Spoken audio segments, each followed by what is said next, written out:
喂，阿 Elaine，本來咧我哋就星期一咧就係做噶嘛，點解 Hello，星期一咧就唔出現咧？咁我知道唔係因為做節咯，因為你見咗即係有個講座，呢個講座咧今日上咗報紙嘅，但係我就冇報嘅，報紙都有報呢個講座嘅。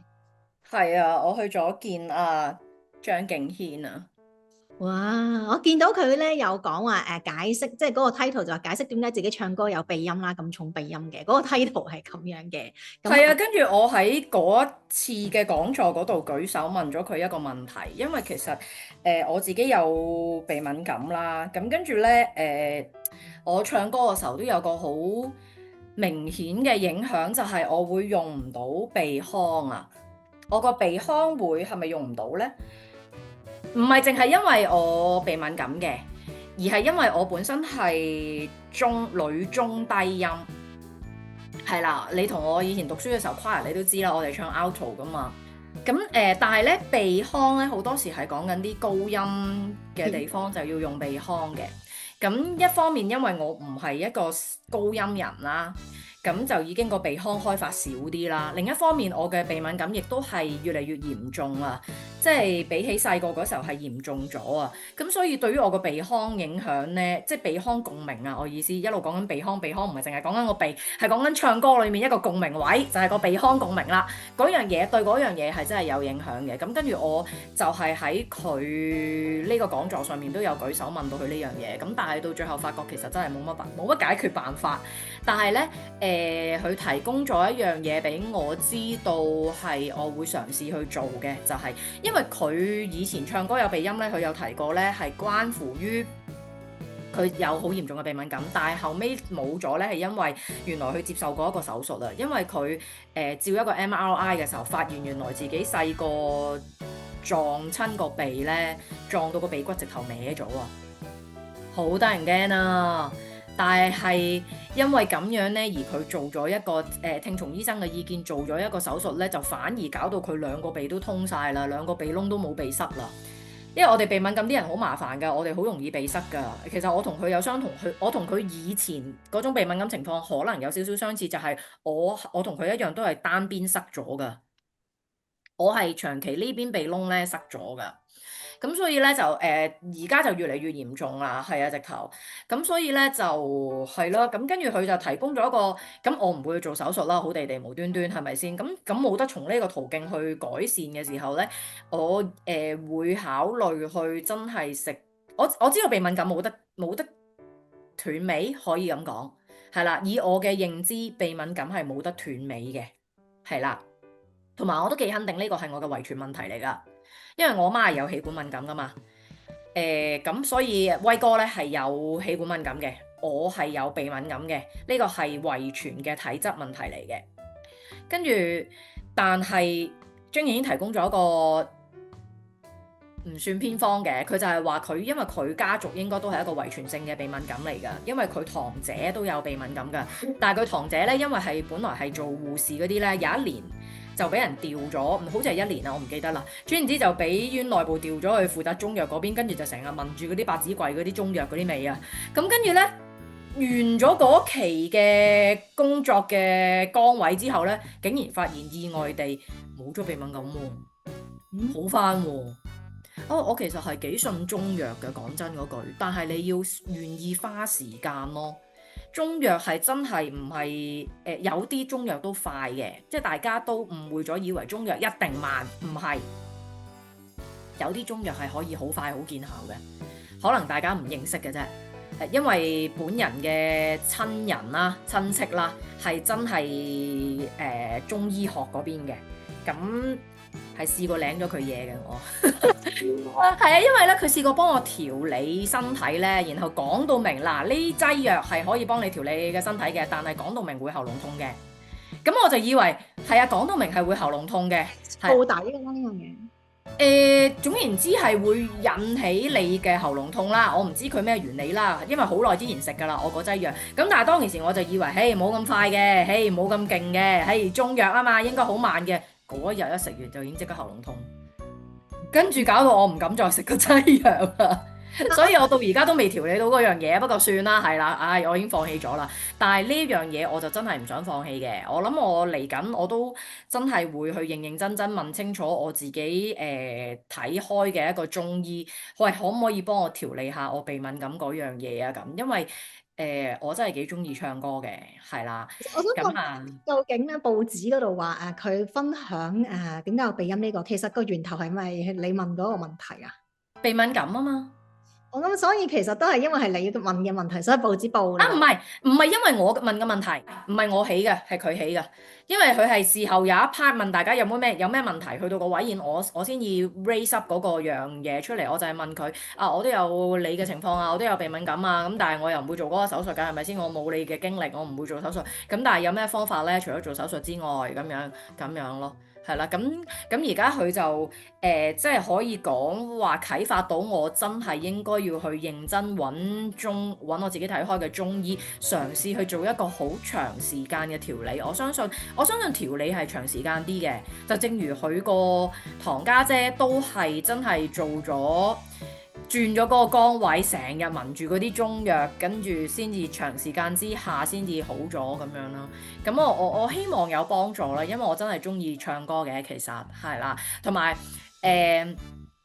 對於如果我自己要去唱翻自己嘅 demo 都會方便啲先啦，我覺得係啦。我想問下就係呢個講座咧，佢主要係做咩㗎？佢主要教唱歌定係教乜嘢嘅咧？有幾多堂咧？好似唔係一堂㗎喎，你話？佢 total 有4堂，咁我自己都係報晒4堂嘅，係啦，有2堂係關於音樂嘅，咁都係啲好基本嘅嘢嚟嘅。坦白講，即係如果本身你有學過下，咁譬如好似我呢啲，其實我識啲唔識啲咁樣啦，細個跟個 choir 咁樣啦，咁啊類諸如此類咁啊，識啲唔識啲，唱歌一班咧，真係一啲已經識晒嘅嘢嚟嘅，我自己都係大部分已經識嘅嘢嚟嘅，但係唱歌2班咧，我係覺得。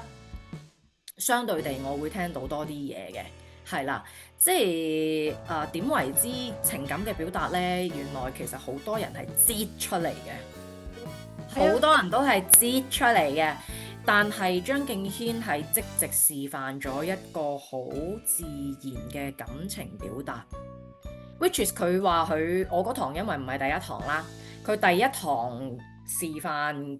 嗰個佢自己突然間諗到嗰首歌可以點唱，嗰個情感表達，佢係直頭喊咗出嚟啦。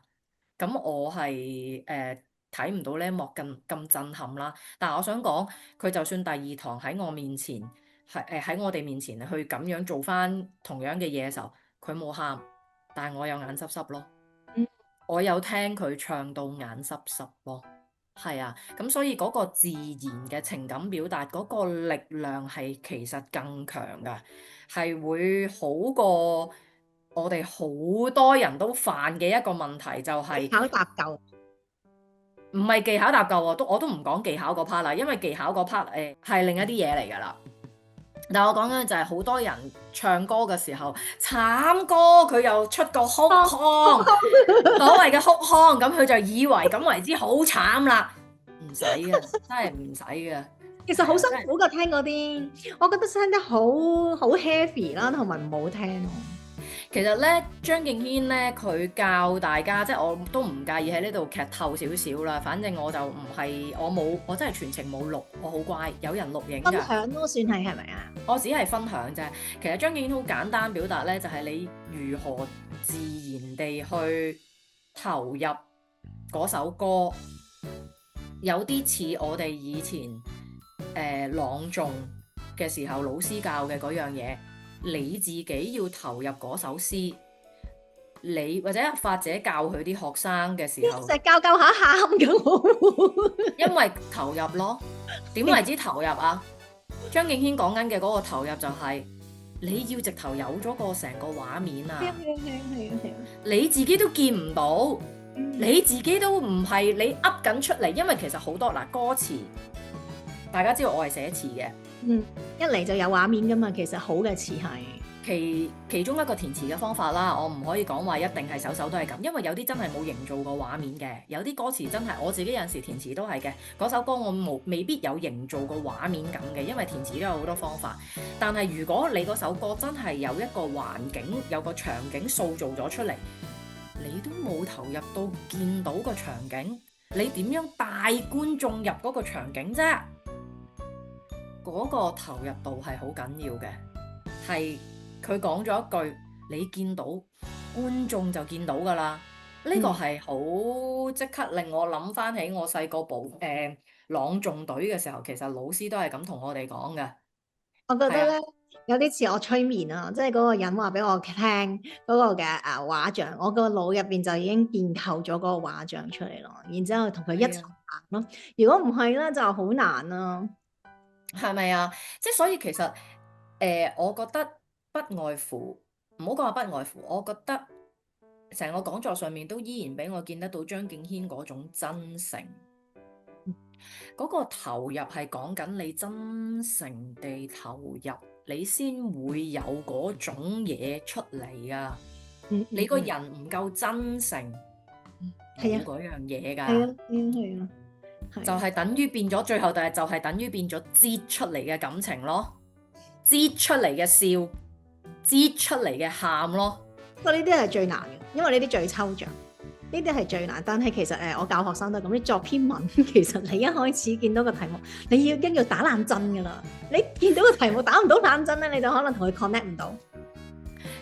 我覺得咧，張敬軒仲有提到一樣嘢，嗰個難度咧，唔係淨係頭先你講嘅因為抽象，唔係嗱好多人的而且確咧，唔能夠即時有畫面，佢投入唔到啊，可能對於佢嚟講好抽象，佢或者佢冇咁樣嘅聯想力。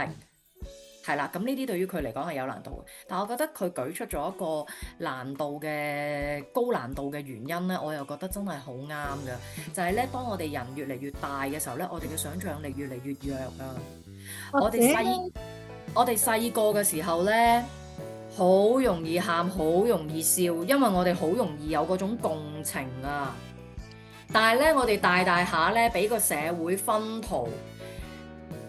俾個各樣嘢令到我哋幻想唔到啊，令到我哋投入唔到，令到我哋冇咗嗰種共情，我哋感受唔到人哋嘅感受啊！我哋睇住嗰份歌詞，見到個場景寫咗喺個歌詞裏面，我哋都諗唔到，或者甚至乎冇諗過要去諗啊！又或者咧，我覺得係你咁上下年紀，你就覺得係咁噶啦。邊會咁天真啊？邊會咁有呢啲愛情嘅憧憬啊？呃人嘅全部都，你唔好咁天真啊！咁，所以我覺得係大咗咧，你會因為人哋叫你唔好咁天真，你有呢種咁嘅感覺都好，但係其他人會打擊你話你咁樣揾唔到食㗎，你咁樣點點點啊！所以我覺得係即係自己又好啦，或者係呢個社會咧，都係令到你咧係唔能夠咁樣係對未來有憧憬咯。我覺得係。然後我就諗起大家講嗰句唔好慣啊！嗯，我哋點樣做返一個最真誠嘅自己？唔好慣，唔好俾個社會薰陶，唔好俾個身邊啲人點講，你就已經框住咗你自己。所以 somehow 咧，點解咧？我哋做創作嘅咧，我自己成日都講啦，我填詞唔係因為我中文有幾強，你中文叻過我啦。我填詞唔係因為我音樂有幾強，我哋身邊有人係 perfect pitch 嘅，有人係8級鋼琴嘅，佢哋嘅音樂底子一定犀利過我。但係我能夠填詞填到都有好多人覺得好感動，係因為我有嗰種共情嘅能力啊，我有嗰種代入感啊。我好容易就已經，我好明啊。Even 係頭先我哋拍緊兩個我哋直播講緊嘅時候，我都有講過呢句，我好明呢個朋友嘅留言啊。我講出嚟話好明，我係真係好明㗎，我真係嗰下代入咗去講嗰樣嘢，所以我先至講到咁肉緊。頂係喎！有啲人係喺外國搭飛機翻嚟睇噶，咁樣嚟真金白銀啊，唔係淨係4-5千蚊啊，大佬，抽時間買機票買酒店，俾埋最貴飛錢，我嗰下係真係代入到啊，我先至會有嗰種肉緊噶。即係然後有啲人又好擔心啊，奕玲你咁樣好容易有情緒病啊。但係其實譬如好似我咁樣啦，我做催眠啦，最初嘅時候好多人話：你會唔會咁樣太多負能量，令到你即係自己都有埋情緒病咁樣？我就同佢哋講，我覺得我自己睇咗套戲咧，其實睇完套戲你唔會即係深入去啊嘛，係咪？睇完套戲你喊咗，你同佢一齊經歷過，但係唔代表你會有同佢一樣嘅情緒病，因為你嘅睇嘢方法同嗰位人士其實唔一樣噶嘛。雖然嗰件事一樣，但係你嘅選擇同埋嗰個嘅態度唔一樣。同埋咧，我覺得咧，大家都有樣嘢搞錯咗咧，就係咧情緒病患者其實唔係咁容易喺你表面睇得到㗎。我哋呢啲已經發泄咗出嚟，你覺得逆齡好惡，你覺得逆齡嘅情緒似乎好有問題，咁即係你表面上已經睇到我嗰啲波動啊，嗰啲激心啊，嗰啲勞氣啊，咁所以我冇㗎啦，我冇情緒病㗎啦，我都發晒出嚟啦。真係有情緒病嗰啲就係突然之間唔出聲，跟住揼一聲跳咗落去嗰啲咯。同埋你如果有日估都估佢唔到嗰啲咯。你見到二拎有人啊咁耐都唔同發姐去做節目，咁就可能有啦，因為通常啲人就病埋自己唔會做呢啲嘢噶嘛，所以你見到二拎成個月都唔同阿發姐做節目，咁你就真係要問下阿發姐啦。喂，二拎 OK 啊嘛？仲要我冇解釋喎，即係通常有陣時係冇解釋噶嘛，佢哋我次次有解釋嘅話咧，咁即係應該唔係嘅。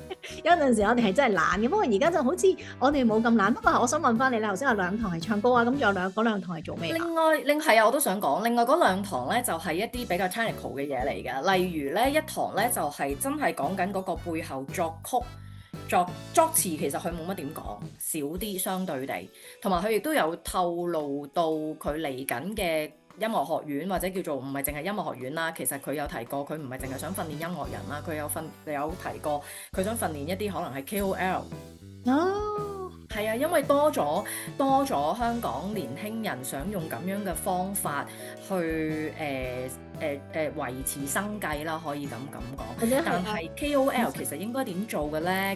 咁其實佢係想訓練大家，幫忙去訓練大家各方面呢啲嘢嘅。你有冇可以 share 俾我啊？之後唔係佢冇喺嗰個講座上面講㗎，但係佢有提過音樂學院之後，我記得佢有提過，就唔係喺講座上面提添啊！我好似係喺 YouTube 見到佢講呢個講座嘅時候，有輕輕拉過佢嘅學院係有得學呢樣嘢咁樣。咁但係頭先講翻話佢嗰4堂，另外嗰2堂，其中一堂就係一啲關於製作上面嘅嘢，作曲啦，有少少填詞啦。係啦，佢有提到佢嘅學院係冇得學填詞啦，暫時冇，係啦。咁啊，我都希望佢有，係啊，係啊，我都希望佢再學多啲嘢，係啦，咁樣。咁跟住亦都有提到一啲真係關於音樂製作啦。其實佢 mostly 係講緊音樂製作嘅，係講緊可能編曲啦。我覺得佢喺呢方面真係有好豐富嘅知識㗎。即係佢對於，我覺得佢即係俗啲講句係一個機器佬嚟㗎。其實佢好中意研究嗰啲啊，好明顯，即係嗰啲咪有啲咩效果。如果你咁揸咪，又有咩效果？揸咪都俾佢研究咗4種方法出嚟，即係咁樣嘅。原來啊，你咁樣就會 fit 嘅。你 fit 唔 fit 原來唔係淨係同嗰個器材嘅關係，係同你點揸咪都有關係啊！你個手勢係點啊都有關係啊！呢樣嘢我真係唔知啊。但係我諗實際嘅問題就係貴唔貴嘅咧？呢4堂我自己覺得係物有所值嘅。你問我，因為我喺未上堂之前，我就已經同朋友講起，喂，以佢今時今日嘅地位，佢亦都預咗其實係等於 fan meet 㗎啦，一定有一班 fans 去買飛㗎啦。我都幾肯定，其實上佢自己都知啊。其實佢都有即係約略講過，其實有好多咧真係唔係話有興趣入行，或者唔係話做緊咧，即係有好多其實係叫咗佢哋唔好噶啦，佢都咁講，有好多係 fans 嚟嘅。咁但係我覺得喂，其實如果咁嚟計，佢啲 fans 都算乖啊，起碼冇搶到，因為佢個價錢係平過一場演唱會，但係你可以近個演唱會去見到佢個人喎。佢個價錢係980、880兩種價位。頭先我哋講 NBA，你張飛成5000蚊嘅喎，搶錢啊，係咪？所以我真係覺得佢係良心價，絕對係，即係我都係嗰句咧，以佢今時今日，即係有咁多 fans 嘅一個人，如果佢係要賺錢，如果佢嘅出發點係要賺錢嘅話，其實佢唔係呢個價，佢掠一大筆啦，講真。大唔大㗎？堂喺邊度做㗎？喺佢自己嗰個歌迷會嗰個地點，係啦，嗰、個會場坐滿晒嘅話，可能五百幾咁樣咯，係啦。有幾耐啊？呢一個問題問得好啊！佢而家每堂 set 咗2個鐘，但係呢條友成日 overrun 㗎啦 overrun，keep 住 overrun。我計過啦，佢係平均其實應該要3個鐘頭先夠佢講嘅。好明顯你就見到呢個人其實佢唔係好介意係咪 overrun 嗰啲咁嘅嘢，佢個人真係好真，佢覺得佢未講完佢就繼續，佢都唔理，將自己識嘅嘢分享。佢真係分享。跟住第3堂係啲咩嘢呢？佢直頭分享埋自己成個演唱會，其中一個演唱會佢成份資料啊，逐頁同你睇啊，實例嚟㗎啦喎，呢個已經係超級實例，逐頁同你睇嗰個台佢係點設計，嗰啲 dancer mark 咗位喺邊度，佢嗰件服裝係點樣，見到什麼大露背咁 mark 住咗嗰啲嘢，逐頁同你睇。佢真係，我真係未見過一個人可以喺行內係可以 open 到一個咁樣嘅地步，所以我覺得呢個真係一個好人嚟嘅。係咯，之前有啲負面新聞我哋都講過啦，即係有啲人係覺得佢好假啦，係咪？其中一樣嘢咁，你真正接觸咗佢4堂都10幾個鐘㗎啦喎，覺得。我唔使真正接觸佢，我都知道呢個人唔係假。我都係嗰句啦，即係咧，我填詞唔係因為我中文有幾叻，音樂有幾叻，我填詞純粹係因為我個共情強，就係我共情強。係我嘅性格嘅一部分嚟嘅，而呢一個性格咧，其實包含好多嘢嘅，包括我嘅直覺。我冇嗰個直覺，我點同人哋共情呢？同一嚿嘢嚟啊！嗰個性格特質係同一嚿嘢嚟噶。咁包括我嘅觀察能力，我冇咁嘅觀察能力，我點同人哋共情呢？同一嚿嘢嚟噶。咁所以其實咧，我係好早就已經 sense 到呢個人係一個好人嚟嘅。呢個人係真誠嘅人嚟嘅，係啦，咁樣咯。幾時有嗰個音樂學院嘅成立啊？我都期待緊。咁佢做得呢啲講座，我估佢都應該差唔多咯啩。係啦，我都估係嘅。我估佢可能其實都準備得七七八八，因為佢都已經講過提過，譬如佢有請一啲嘅。行內一啲真係教唱歌，唔係自己佢教翻唱歌㗎，佢真係一個 artist 嚟嘅，大佬。artist 本身已經好忙㗎啦，佢仲點 spare 佢自己嘅時間落埋去教唱歌啊？佢都想，但係我好肯定佢唔能夠全程係佢教咯，都幾肯定咯，除非佢有48小時啦一日，仲要唔瞓啊？係啊，仲要唔瞓啦 ，yes， 係啊。即係呢嗱，我又想講咧，其實佢真係好有心咧，就係佢完咗之後咧，佢其中一堂咧，佢完咗之後翻去再開會再傾嘢咧，然後搞到佢5點先瞓咯。我諗係咪做演藝圈人士呢啲都好正常噶啦，即係日日顛倒啊。嗰個生活模式係你可以講好多演藝人士係咁，但係我想講嘅就係，其實佢咁多場嘅講座。佢 suppose 都係咁噶啦。如果佢係一個好粗製濫造式嘅，佢唔需要再咁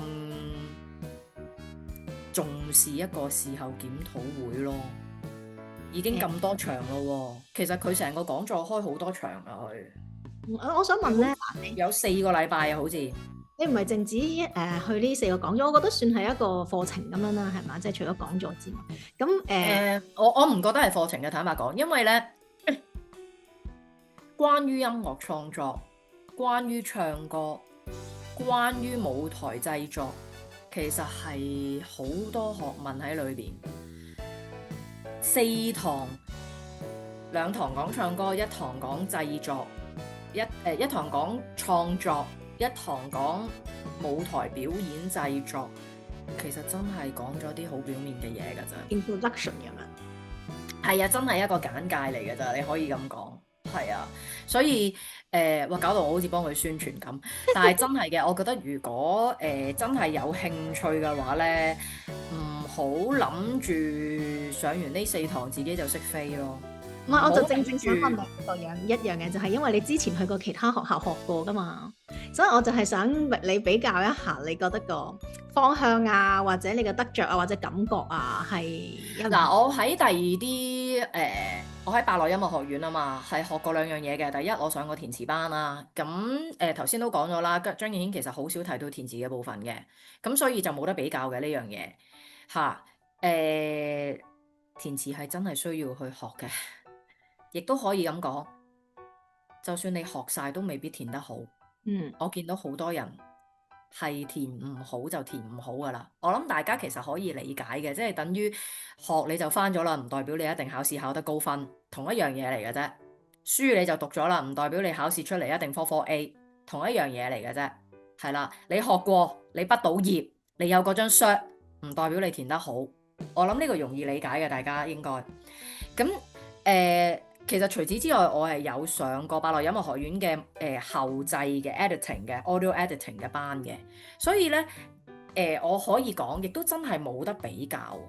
張敬軒講嗰樣嘢咧，係好多好專業嘅嘢佢都提到，好 technical 嘅嘢佢都提到，但係就真係一個簡介。我夠膽講，好多人都冇聽過嘅。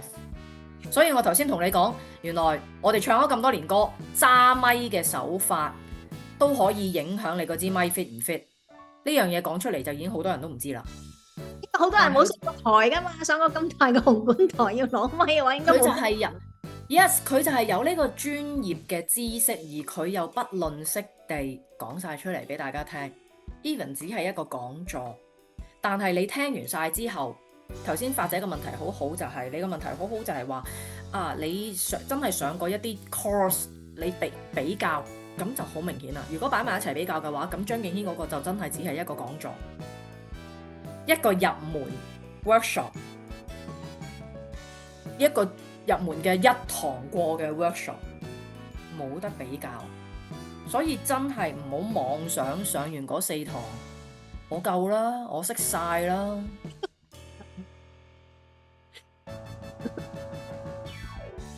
太專業啦，太專業啦！講嗰樣嘢，你記唔記得咧？先嗰排咧，我哋咧討論咗一個 YouTube 嘅節目，我話哇，容祖兒講得好專業啊！佢做歌手嘅評判，我都對呢個人加分，對容祖兒呢個人加分啊！其實唱歌都真係一門好大嘅學問。但係張敬軒都講得好多，的而且確算係講好多，但係都係全部係基本嘅嘢。係啊，就算係唱歌好，係音樂製作好，係舞台上面嘅製作好，其實佢係將所有最基本嘅嘢講咗一次。係啦，咁但係我相信嘅就係，尤其是如果你真係要去上堂嘅話，其實係會有好多嘅 demonstration 你要做啦。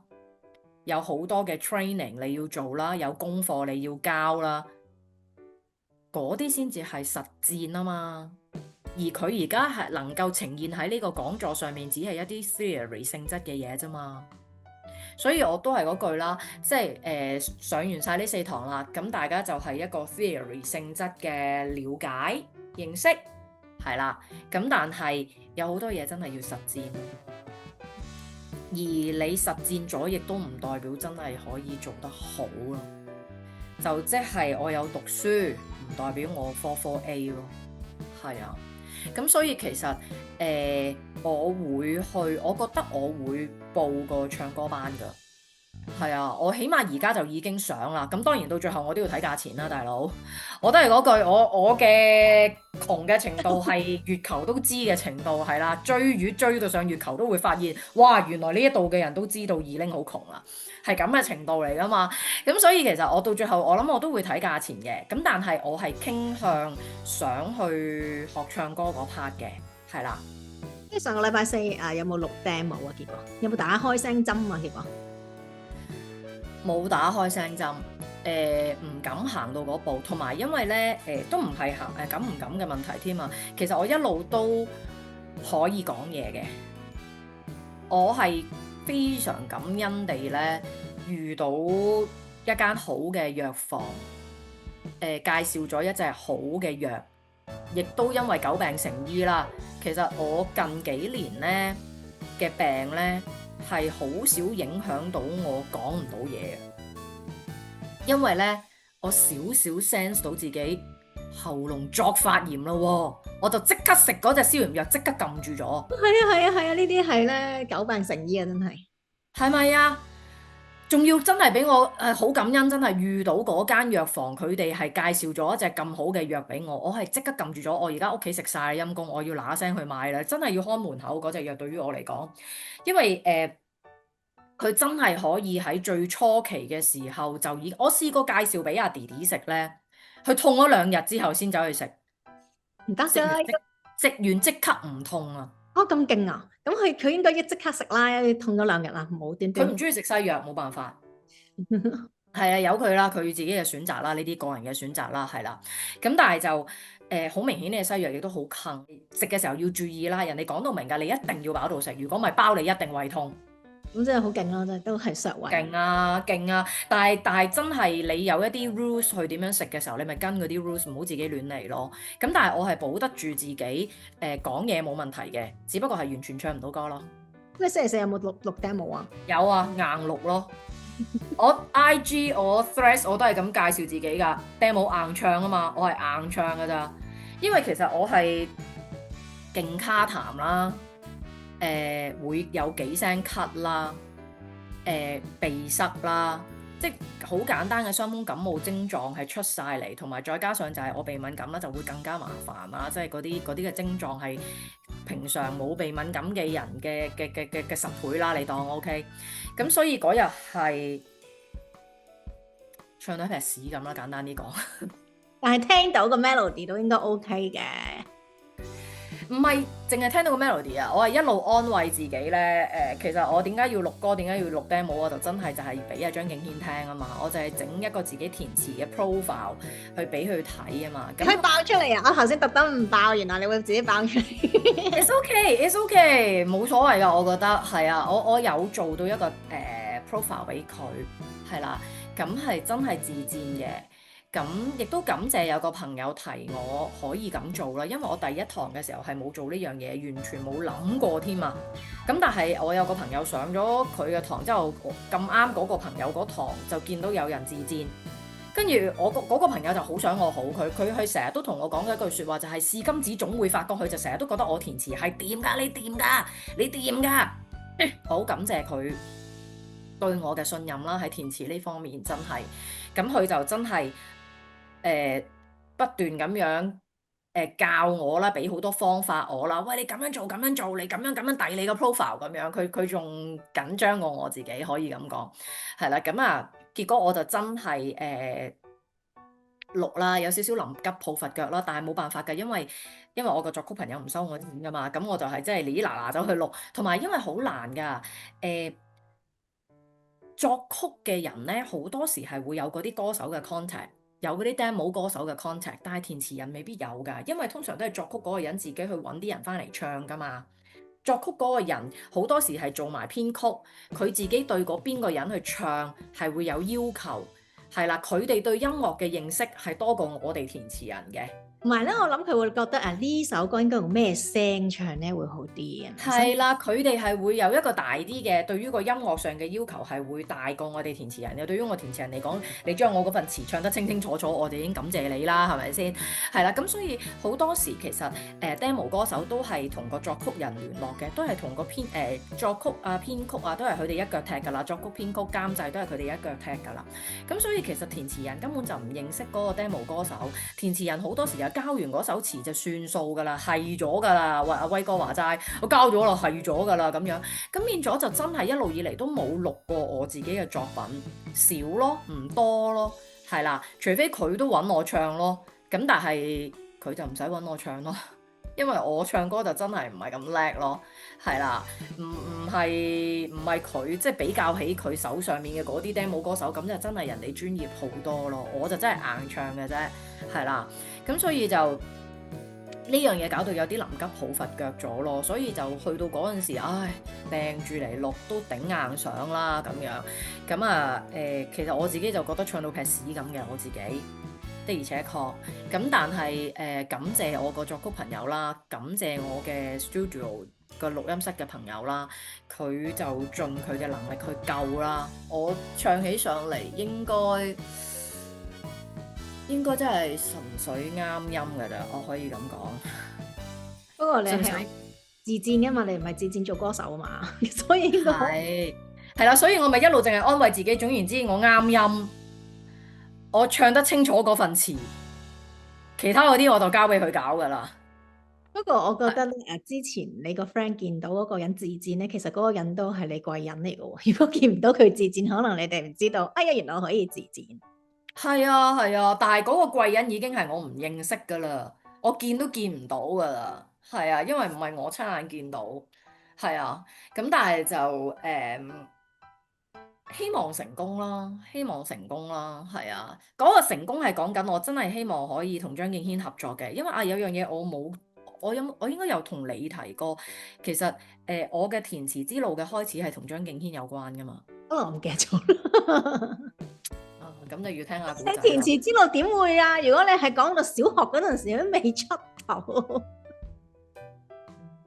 我嘅填詞之路上面，其實張敬軒嘅一首歌係一個好大嘅轉捩點嚟㗎，其實係我嘅追夢之始嚟㗎，可以咁講。係咪？因為咧，我記得好多之前嘅 version 咧，我 VS 我嗰陣時咧，佢都未出到，好早咯喎！嗰陣時真係好早。啊，已經係有佢㗎啦，唔係啊，嗰時真係佢出現㗎，好早啊。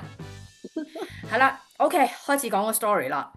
我有一首歌誤打誤撞，成為咗一首嘅demo 歌，我第一首嘅 demo 歌，第一首嘅 demo 詞，其實對於我嚟講係誤打誤撞嘅，因為又係頭先講嗰樣嘢啦，係作曲人揾人唱，然後作曲人自己成首歌砌起咗啦，咁啊最多佢俾翻首歌俾我咁樣嘅啫嘛，咁就完㗎啦。對於我嚟講，我估唔到個作曲人呢，喺自己公司係咁播，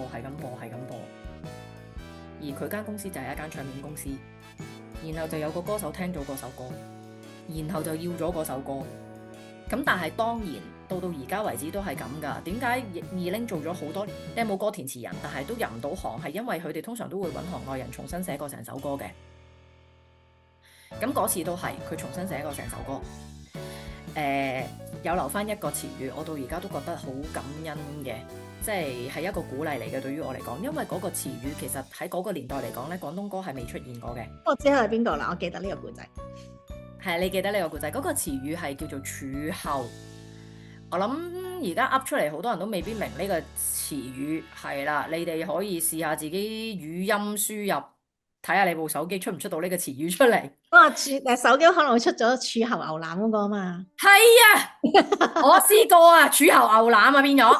其實咧，柱後咧就係企人邊個，或者我可以喺我嘅寫字嗰度寫俾大家睇。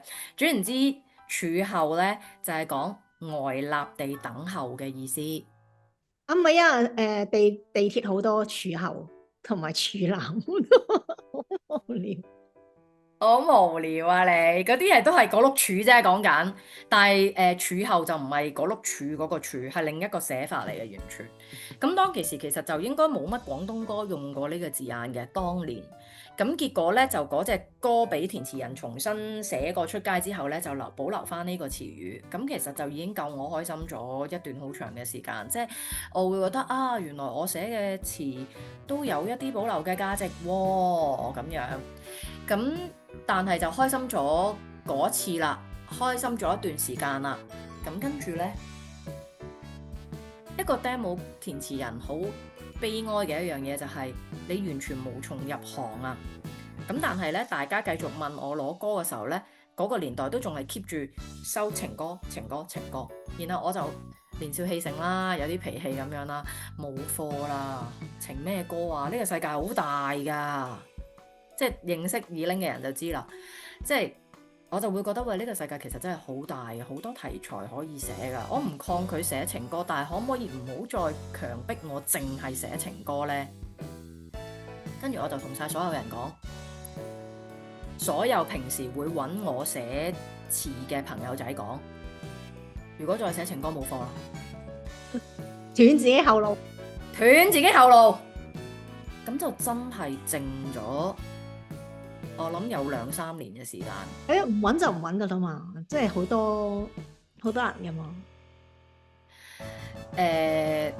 好多喺網上面聲稱自己識填詞嘅人噶嘛，係啦，唔揾就唔揾嘅啦嘛，填得好唔好係另一件事啊。但係好多人都話自己識嘅，到而家都係咁噶呢個圈子。咁跟住點樣再寫翻呢？就係因為我聽到張敬軒一首歌，我聽完佢嗰首歌之後，真係好肉酸啊！呢個 story 講翻出嚟，因為咧我係坐有味啊，簡直。因為其實我係坐喺個馬桶度，好似有記得啦。一講到屎尿屁，你記得你應該係咪？我同你講過啦，肯定。講到屎尿屁，我就會勾起我啲回憶。你對屎尿屁係最敏感噶啦。我就坐咗喺個馬桶度，咁啊習慣性地攞住部電話聽歌啦，一路入去辦自己嘅大事嘅時候就一路聽歌，然後就撈到張敬軒嗰首歌，然後我就叮一聲，我就唔知點解自己好似自言自語咁開聲咁樣講咗句，可唔可以俾我填到呢啲歌啊？我好想可以填到呢啲歌啊！如果認識上帝你嘅人會知道講緊你嘅，會拎級到你嘅。咁我記得啦。如果唔認識上帝你嘅人，都起碼聽到一種道理，一種愛，或者粒種子咯，或者都係有一粒種子入咗佢度。我好想寫到呢啲歌啊！我就係咁樣自己一路扮住工，一路扮住大事，坐喺個馬桶上面咁樣扮住大事，因為諗起神。係啦，無時無刻都存在嘅，係啦。咁啊，真係咁樣隨口自己講咗句。嗰時我已經2-3年冇寫，停咗2日之後，呢個第一首帶咗我嘅 demo 詞入行，可以咁講，第一首令我成為咗 demo 界詞人嘅呢個作曲朋友，突然之間2日之後揾翻我，好神奇，唔夠神奇啊！佢同我講，我揾得你好辛苦，因為我電話記錄、電腦記錄冇鬼晒，我電 hack 咗定係乜嘢？總言之，我係千辛萬苦抄翻你以前間公司。你走咗啦？我走咗，因為我喺嗰間公司做咗2年啫嘛。我係千辛萬苦抄翻你以前嗰間公司，抄翻你嗰啲，抄翻問翻你個 rap， 問翻你個 contact 噶。好在你冇轉個手提電話啫喎，好似你到而家都冇轉過。我到而家都冇轉手提電話。好耐啊呢個 number。我係千辛萬苦抄翻咁樣嚟揾翻你嘅，你仲寫唔寫詞啊？哇！嗰下真係覺得有冇咁巧啊？即係我哋呢啲呢，有信仰嘅人就好清楚呢啲。喂，呢啲仲唔係你嘅 calling？ 冇信仰都係嘅，因為其實你個心打開咗啦，咁嗰啲嘢就嚟啦，咁樣咯。唔係，就算冇信仰呢，我都好相信一句說話，就係呢，呢個世界冇咁多巧合嘅。即係呢件事上面，你噏到3個巧合嘅。第一個巧合就係點解我坐喺度辦公嘅時候會聽到嗰首歌。同埋咧，如果你唔係坐喺度辦公，聽喺其他情況聽，你未必有呢種咁嘅感受，因為你辦公係好即係自我療愈嘅時間嚟㗎嘛，可以係啊，即係如果我可能係一路做嘢一路播住嘅話，根本已經 miss out 咗呢隻歌㗎啦。我一路一路玩緊電腦，一路聽到呢首歌，一路碌緊手機，一路聽呢首歌，我 miss 咗呢隻歌㗎啦已經。同埋咧嗰個 calling 咧，你肚痛開始嗰陣時已經係 calling 啦，可能。我唔考慮，即係可唔可以唔好喺呢一 part 去到咁深入啊？屎尿屁，即係我意思嗰個巧合，即係譬如啊，又會俾我喺呢個時間聽到張敬軒嘅嗰首歌。第二個巧合，明明已經咁多年2-3年停咗㗎啦，又會呢個時候嗰條友無端端有首歌要我填詞，仲要再有一個巧合就係、佢冇晒我嘅 contact 㗎咯，但係佢都咁堅持，然後要揾翻我個 contact，揾到去揾翻我舊公司喎，即係當一件事多過3個巧合，嗰個就一定唔係巧合。咁我係感謝主嘅，的確，即係我有信仰，我就喺呢啲位感謝主啦，係咪？所以二話不說我就填啦，然後嗰首歌成為咗我第2首 demo 詞。嗰首歌事隔幾年都俾歌手要咗，就嗰次呢次就係嗰個歌手自己重新填過晒詞。嗰個歌手係一個 kind of 唱作人啦，你當佢自己會填詞嘅。咁總言之就雖然冇，我依然係未入行啦，我到今時今日都唔算入咗行，係啦。咁但係就佢就重新填過詞啦，就已經成為我第2首嘅 demo 歌嘅歌詞啦，可以咁講啦。咁所以嗰件事對於我嚟講係鼓舞嘅，而亦都令我到今時今日我都一直會記住我嘅填詞路上面，其實張敬軒係有份嘅。我係好多謝佢有嗰首歌去啟發到我嘅。咁所以我係喺我自己嘅 profile 裏面咧，我亦都有同佢提翻呢個 story 咯。即係我覺得做人真係要有個感恩嘅心，哪怕我自己都係咁同佢講，我話我唔知道你聽完我啲歌會有咩感覺，你會唔會真係你覺得點呢？你會唔會揾我合作呢？我當然想嘅，咁但係就算停喺呢個位，其實我都覺得我已經好感謝啦，因為我好想將呢個喺我嘅角度係同佢有關嘅 story，我可以親口，因為我係錄音俾佢嘅直頭，我係可以親口講俾佢聽。其實我已經覺得好好啊，好好啊，同埋佢認得我咯。點解嘅？你係認得你作為一個演唱會嘅唔係嘉賓，即係入場者，定係認得你？佢認得我填詞啊！哦，佢係認得你個名定係認得你個樣？應該唔係。佢認得我個樣啊，應該係。咁佢好少用你呢個樣跟住做填詞人咁樣出席啲公開活動喎。唔係啊，佢認得我咧係因為我上咗唔止一堂嘅，因為佢嘅講座。咁我係喺第2堂有機會親手呈上我嘅 profile 俾佢啦。又有個小插曲要講嘅，轉頭我講翻。咁總言之，我係喺第2堂親手呈上我個 profile 俾佢啦。咁然後到頭先我咪話咧，我問佢嗰個鼻敏感嗰樣嘢咧，點樣去克服呢個唱歌嘅時候有鼻敏感呢樣嘢。咁我都有略略提到，我攞住個咪嘅時候，我第一件事有提翻，我話其實我有第2個 profile 俾你，跟住佢記得填詞啊嘛，咁樣咯。即係佢都應該係，如果冇打開過，佢應該唔知道係填詞啦。唔係，佢知道係填詞係因為我有講，我俾 profile 佢嘅時候就已經有講啦，係啦。咁但係我都好 surprise 佢，因為好多人遞嘢俾佢啦，好多人向佢自薦啦。我今日先至喺網上面見到有人直頭成隻碟10首歌咁樣懟俾佢添。咁佢應該唔係做填詞嘅，我估佢想做歌手定係？我唔知啊，唔緊要啦。但係總言之，其實就係反映咗好多人都係咁俾佢啦。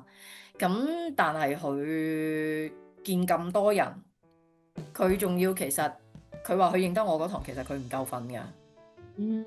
就係佢話之前嗰晚佢5點起身，5點先瞓啊，係凌晨5點先瞓啊。個小插曲係咪啊？個小插曲係咩呢？就係呢，我覺得。我唔知啊，唔知係咪一個安慰呢？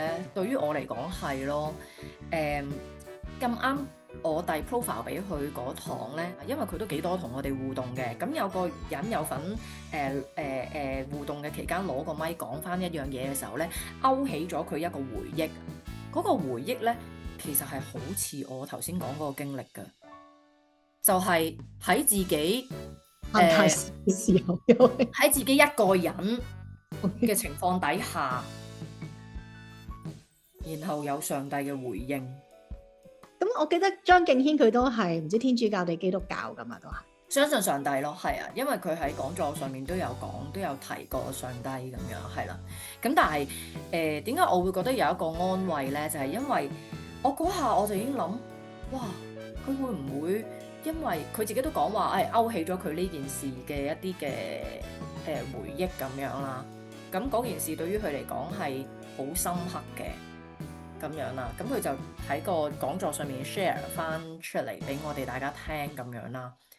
咁我嗰下係覺得，哇，又會咁似嘅，有一個巧合咯噃。係啦，又一個巧合咯喎，哇！佢嗰個經歷上帝嘅呢一樣嘢，同我嗰個經歷上帝嘅嘢，都係自己一個人嘅時候，跟住就好 amazing 咁樣，即刻有一個上帝嘅回應，然後嗰件事即刻有咗啲嘅曙光，或者即刻有咗啲嘅好大嘅變化。咁會唔會佢再去聽翻我嘅歌嘅時候，聽翻我錄音嘅時候，講起呢件事嘅時候，佢都會 touching 啲呢？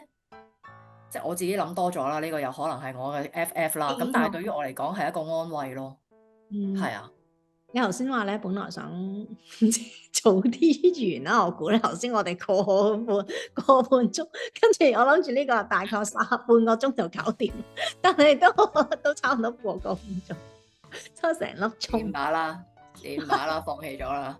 我諗我哋喺呢個位停啦。如果係咁，11點半啦，原來係啊，所以我就諗住你又未落妝，又未沖涼。冇啊，喂，唔係啊，我不嬲都冇化妝喎。係咩？咁都 OK 喎。今日因為我真係病緊嘅，所以我今日邊度都冇去啊。我今日全日都係喺屋企咋，放假我情願休息啊。我未清嗰啲嘢，所以其實呢個係我素顏屋嚟㗎。追定下年嘅月咯，又係。係啊。好啦，咁啊，祝阿二玲快啲好返。咁啊，希望覺得好好嘅。其實我而家一路個過程裏面，其實我都仲一路卡緊痰。我覺得其實好好，因為其實冇乜人可能會親身分享下，即係上呢個講座啦，同埋你上咗4堂。咁我覺得大家都真係有耳福啦，尤其是可能冇去到講座，但係好想去嘅人啊。我唔知啦，不嬲對於我嚟講，呢個節目就係勁廢噏啫。咁好啦，我哋同大家 say 拜拜。好啦，下次再傾啦，拜拜。